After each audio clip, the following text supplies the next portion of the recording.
Hala, may matcha flavor na ang beauty milk. So this is their premium Japanese matcha latte.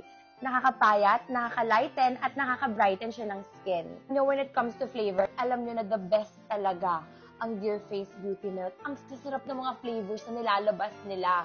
This one has a sweet, milky matcha flavor. Ang sarap na, guys.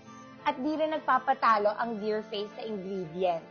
Meron siyang green tea and black tea extract na nakakatulong sa pagpapayat para ma-boost ang metabolism and fat oxidation.